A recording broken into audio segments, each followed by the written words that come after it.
Welcome, everyone, to TechDaily.ai. I'm your host, David, and I'm thrilled to introduce our expert guest today, Sophia.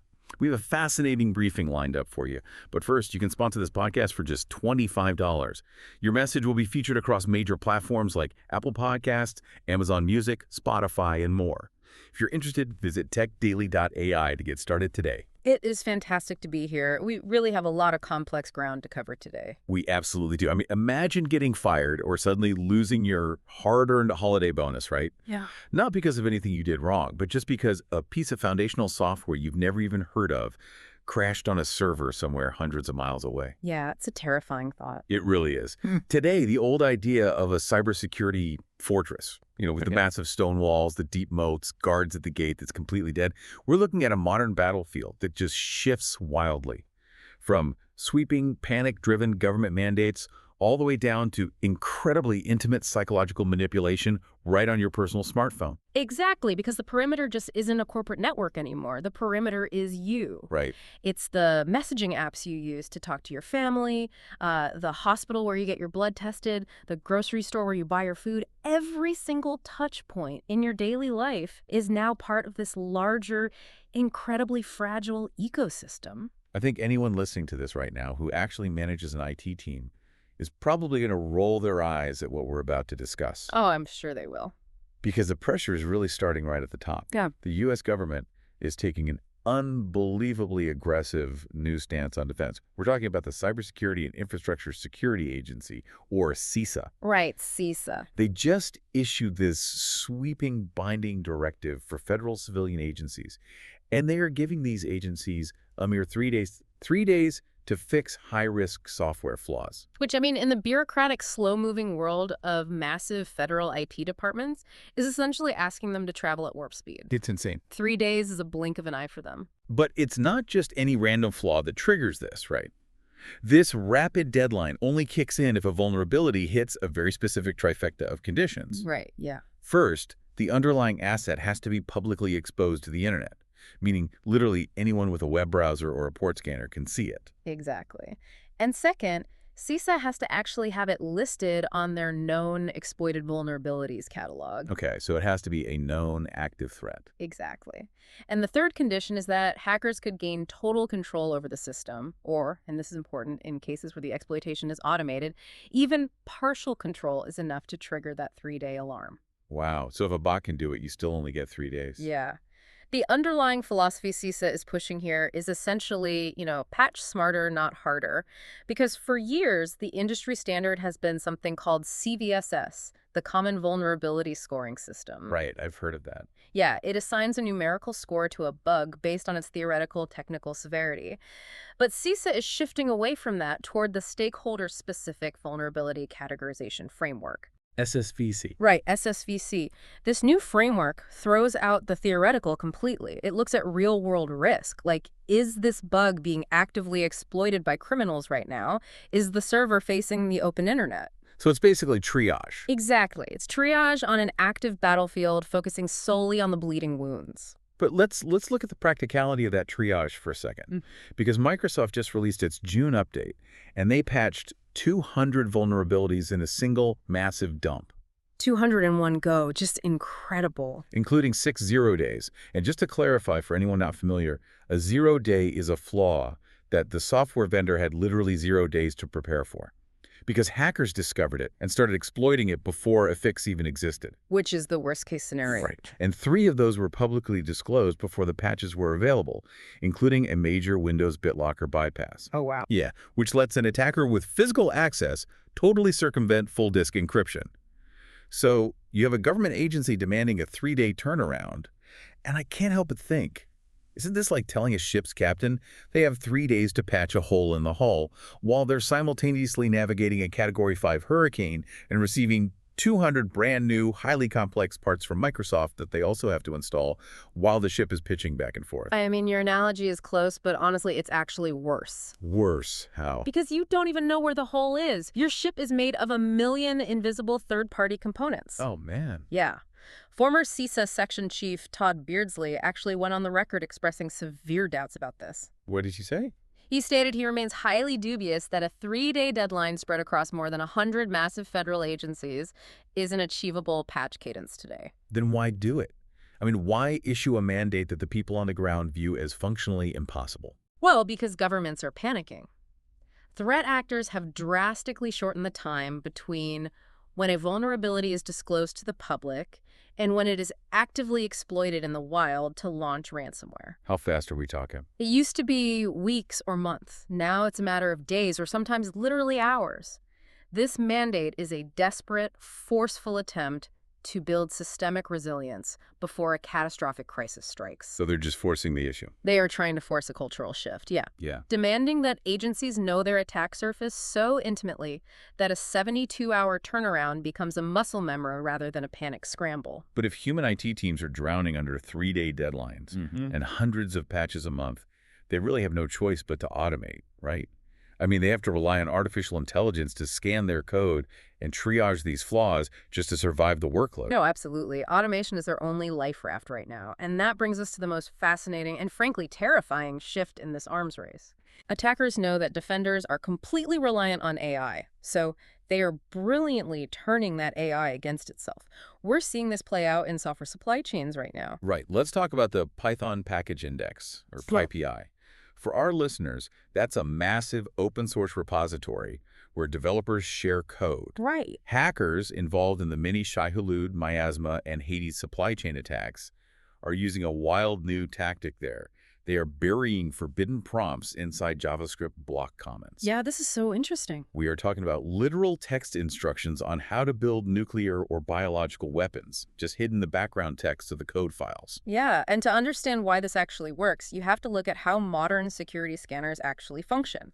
A lot of these new defensive tools aren't just looking for known malware signatures anymore. They are powered by large language models, or LLMs, similar to the technology behind ChatGPT. Okay, so it's AI reading the code. Exactly. When the AI scanner ingests the file to analyze it for malicious behavior, it processes everything, including those hidden text comments. Wait, I'm stuck on this. If they're just hiding text about nuclear weapons inside code comments, how does that actually hack the system? The text isn't an executable virus, right?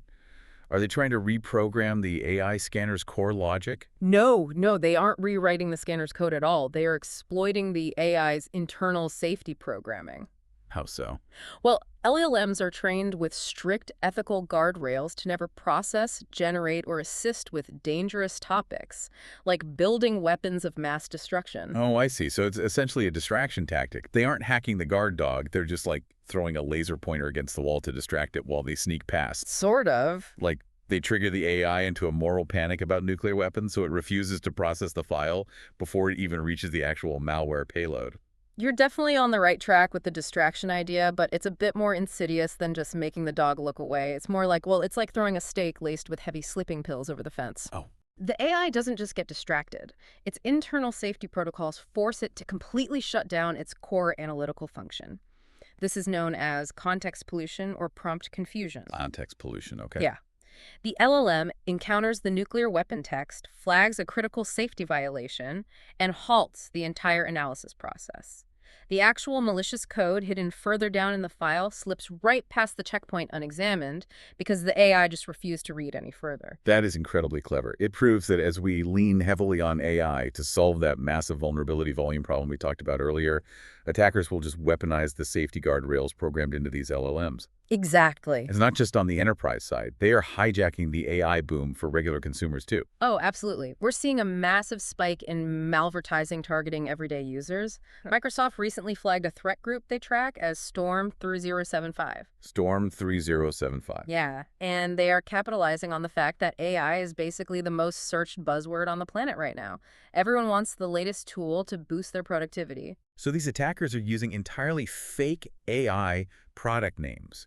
Things like Flux Pro AI or awesome AI Windows plugin to trick people who are genuinely just looking to download tools like ChatGPT, Copilot, or Claude. Yes, and they make it look incredibly convincing. Right, they purchase malicious pop-up ads and poison search engine results so their fake websites appear at the very top. Exactly. They even sign this malware with legitimate-looking digital certificates from a group called Fox Tempest, so your computer's built-in defenses think it's perfectly safe, verified software. You think you're downloading a revolutionary new digital assistant, but you're actually installing malware that silently harvests your passwords and banking credentials. It demonstrates incredible adaptability on their part. They exploit the AI's internal logic on the back end to bypass security scanners, and then they exploit human excitement and hype around AI on the front end to trick users into installing viruses. It's brilliant, but let's ground this for a moment. It's really easy to get lost in the theoretical weeds of LLM prompt confusion, poisoned search results, and complex API vulnerabilities. It is, yeah. When these defenses actually fail, whether it's an AI scanner shutting down or a human IT team missing a 3-day patch window, what happens to regular people? Well, the real-world fallout is immediate, and it is devastating. Let's look at the financial sector first. British retail giant Marks & Spencer recently suffered a staggering 28.8% drop in their annual profit. Wow. Yeah, they publicly attributed £131.3 million in costs directly to system recovery, risk management, and specialist advisory services following a severe cyber attack. £131 million. That is a massive hit for a retailer. Huge. And the widely reported rumor is that this was the Scattered Spider ransomware group hitting their VMware ESX car. And just a quick note for clarity, an ESXi server is essentially the foundational software layer that runs all of a company's internal virtual machines. It's basically the operational brain of their local data center. Right. If that goes down, everything grinds to a halt. Everything. But the human cost is what really stands out to me here. Because of that massive financial blow, Marks & Spencer canceled bonuses for 63,000 employees. Just think about that. A vulnerability on a virtual server somewhere in a data center directly resulted in 63,000 retail workers, people working the registers, stocking the shelves, managing inventory, losing their annual bonuses. That's awful. That is the tangible ripple effect of a cybersecurity failure. It doesn't stay confined to a server room. And it's not just financial damage either. The privacy implications are terrifying when state-sponsored actors get involved. Look at what happened with the French government. Oh, the Cheech breach. Yeah, they developed an encrypted messaging platform called TChap, specifically designed to be a highly secure, local alternative to American tech platforms for their government officials. Right. But a threat actor used a social engineering attack to compromise a single user account and managed to expose the profile data of over 73,000 government agents. Now, French authorities did confirm that the private messages themselves remain secure because the platform utilizes end-to-end encryption. The attackers couldn't read the actual conversations. Right. Let me try an analogy here to see if I understand the limits of this breach. With TChap's end-to-end encryption, it's kind of like a burglar getting into the lobby of a highly secure apartment building. Okay. Because they compromise that one account, they can read the building directory on the wall to see exactly who lives there, what their apartment number is, maybe what their job title is, which is obviously terrible for 73,000 government agents. Oh, absolutely terrible. But they still don't have the physical keys to unlock the actual apartment doors to read the private letters sitting on the kitchen table, right? That works perfectly for understanding what the attackers didn't get. The encryption held the apartment doors shut. But we really need to emphasize the danger of that lobby directory falling into the wrong hands. Why is it so dangerous? Because it is an absolute goldmine for foreign intelligence services.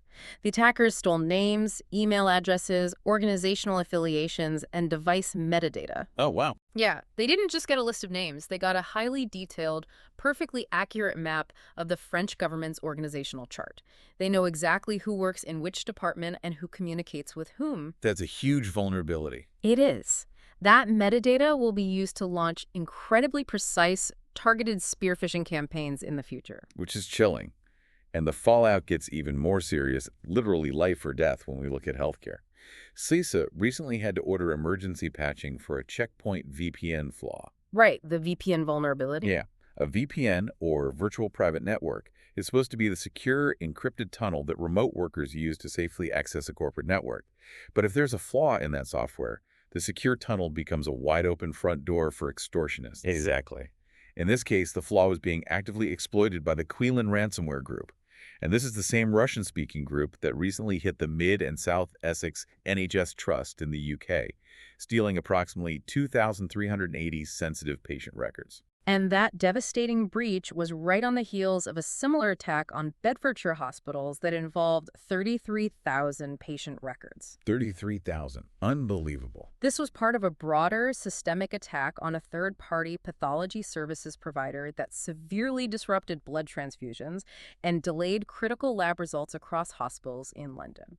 So we are talking about 63,000 retail workers losing their hard-earned money over an IT server flaw, and tens of thousands of hospital patients having their sensitive medical data exposed and their surgeries delayed by a vulnerability in a network tunnel.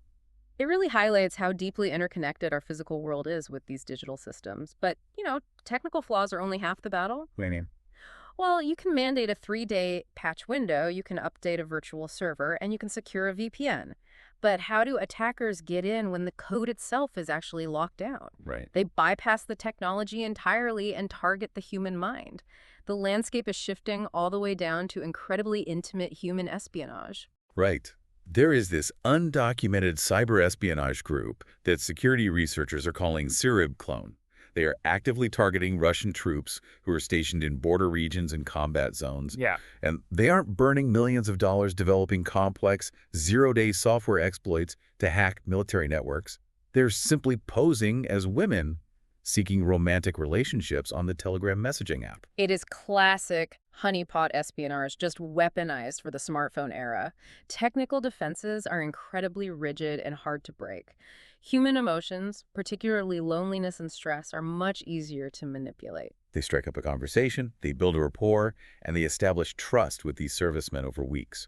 And once that trust is cemented, they trick the soldiers into downloading seemingly harmless files or apps. Right. The payload is usually a strain of Android spyware called Safe Love Stealer. Once it's installed on the soldier's phone, it silently accesses the microphone to record conversations, steals real-time GPS location data, and monitors private communications. Which is terrifying in a combat zone. Completely. They also utilize desktop malware called Sirib Grabber to siphon off official military files, unit designations, and critical battlefield intelligence from computers. We spent the first half of this discussion analyzing highly automated AI scanners and complex software supply chain architecture. But here, the initial access vector that compromises military intelligence is simply the human desire for connection. It's wild. But human error catches the hackers, too. Let's look at the case of Denis Obresko. Oh, this is a great example. He's a Russian national, part of a highly sophisticated hacking unit tracked as Void Blizzard, which is widely suspected of conducting operations for Russian intelligence. They've been involved in massive email harvesting campaigns and actively going after Western military procurement data. Well, Obresko just got extradited from Thailand to Boston to face federal charges. The forensic trail the FBI used to catch him is a masterclass in tracking digital breadcrumbs, and it entirely revolves around a single human mistake. They didn't catch him in some flashy high-tech cyber duel. They diligently followed cryptocurrency payments and mapped out hacking infrastructure setups until they found a single, solitary Gmail address. Just one Gmail address. That Gmail address was linked to a backup cell phone number for account recovery. And here is the absolute kicker. He used that exact same backup cell phone number to register his personal, everyday PayPal account. Unbelievable. And the PayPal account, of course, revealed his real legal name and his exact birthday, May 17, 1990. I mean, with all this talk of automated exploits, state-sponsored espionage, and LLM guardrail bypasses, the entire house of cards for a highly sophisticated international hacker was brought down because he reused his personal cell phone number for his covert hacking email. I know, it sounds unbelievable, but this happens constantly, and it comes down to OPSEC fatigue, the exhaustion of maintaining operational security. Content fatigue. Yeah. Maintaining a perfectly isolated, covert digital identity for years is psychologically draining. It requires an immense amount of constant cognitive load. Right, because you have to keep everything separate. Exactly. You have to remember which persona you are in, which burner device you are holding, which encrypted VPN tunnel is active, and never let them cross. Over years of activity, cognitive fatigue inevitably sets in. You just get tired. You do. You want to buy something online quickly, you forget to switch phones, or you reuse a number just for the sheer convenience of not having to buy another SIM card. The human brain is biologically hardwired to seek the path of least resistance. It really is the ultimate irony. It is.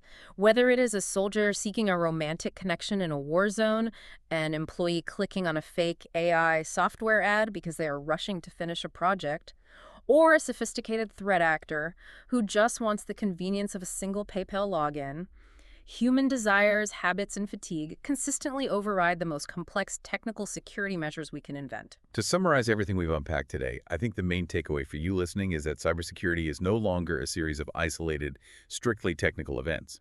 It is a highly sensitive, interconnected ecosystem. Absolutely. A single compromised password, a 3-day delay in patching a server, or a clever distraction trick hidden in code can cause a massive ripple effect.